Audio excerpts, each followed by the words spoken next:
Hi ಎಲ್ರಿಗೂ ನಮಸ್ಕಾರ. ನನ್ನ ಹೆಸರು ಅಶೋಕ್ ಅಂತ. ನೀವು ನೋಡ್ತಾ ಇದ್ದಾರೆ MCA ಪ್ರಾಪರ್ಟೀಸ್ ಬೆಂಗಳೂರು. ಬನ್ನಿ, ನಾವು ಒಂದು ನ್ಯೂ ಬ್ರ್ಯಾಂಡೆಡ್ ಇಂಡಿಪೆಂಡೆಂಟ್ ಹೌಸ್ ತೋರಿಸ್ತಾ ಇದ್ದೀನಿ. ಹೊಸ ಮನೆ ತೋರಿಸ್ತಾ ಇದ್ದೀನಿ. 3 BHK ಡೂಪ್ಲೆಕ್ಸ್ ಮನೆ ಇರುತ್ತೆ. ಇದು ಪ್ರಾಪರ್ಟಿ DC ಕನ್ವರ್ಷನ್ ಆಗಿದೆ. BBMP ಲಿಮಿಟ್ಸ್ ಎಲ್ಲ ಬರುತ್ತೆ. 11B ಇಂಡಿವಿಜುವಲ್ ಖಾತಾ ಇರುವಂಥ ಪ್ರಾಪರ್ಟಿ ಇದು.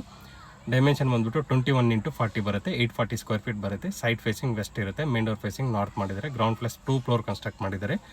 ಗ್ರೌಂಡಲ್ಲಿ ಪಾರ್ಕಿಂಗ್ ಬಿಟ್ಟು 1 RK ಮಾಡಿದ್ದಾರೆ. First floor second floor 3 BHK duplex ಮಾಡಿದ್ದಾರೆ. ಎಂಟೈರ್ ಬಿಲ್ಡಿಂಗ್ಗೆ ಗ್ರಾನೈಟ್ ಫ್ಲೋರಿಂಗ್ ಯೂಸ್ ಮಾಡಿದ್ದಾರೆ. ಸೆಮಿ ಫರ್ನಿಶ್ಡ್ ಇರುತ್ತೆ. ನೀಟಾಗಿ ಟೋಟಲ್ ಎಲ್ಲಾನು ನೀಟಾಗಿ ಇಂಟೀರಿಯರ್ ಮಾಡಿಸಿದ್ದಾರೆ. ಮನೆಗೆ CMC ವಾಟರ್ ಕನೆಕ್ಷನ್ ಇರುತ್ತೆ. ಪ್ಲಸ್ ಕಾವೇರಿ ವಾಟರ್ ಕನೆಕ್ಷನ್ ಕೂಡ ಇದೆ. ಆಲ್ರೆಡಿ ರನ್ನಿಂಗ್ ಇದೆ ಕಾವೇರಿ ವಾಟರ್ ಕೂಡ. ಪ್ರೈಸ್ ಬಂದ್ಬಿಟ್ಟು 1,65 lakhs ಇದ್ದಾರೆ. 1,65 ಲಕ್ಷ ಹೇಳ್ತಾರೆ. ನೆಗೋಷಿಯಬಲ್ ಆಗುತ್ತೆ. ಕ್ಲಿಯರ್ ಟೈಟಲ್ಸ್ ಇರುತ್ತೆ. 70-75% ಲೋನ್ ಕೂಡ ಸಿಗುತ್ತೆ. ಇದು ಲೊಕೇಶನ್ ಬಂದ್ಬಿಟ್ಟು ಆದಿತ್ಯ ನಗರ್ ಜಲ್ಲಿ ಮಿಷನ್ ನಿಯರ್ ವಿದ್ಯಾರಣ್ಯಪುರ ಹತ್ರ ಬರುತ್ತೆ. ಇದು ಫುಲ್ ವಿಡಿಯೋ ಲಿಂಕ್ ಬಂದ್ಬಿಟ್ಟು ಡಿಸ್ಕ್ರಿಪ್ಷನಲ್ಲಿ ಪಿನ್ ಮಾಡಿರ್ತೀನಿ, ಚೆಕ್ ಮಾಡಿ. ಸೊ ವಿಡಿಯೋ ನಿಮಗೆ ಇಷ್ಟ ಆಗಿದ್ರೆ ಪ್ಲೀಸ್ ಲೈಕ್ ಮಾಡಿ, ಶೇರ್ ಮಾಡಿ, ಸಬ್ಸ್ಕ್ರೈಬ್ ಮಾಡಿ. Thanks for watching.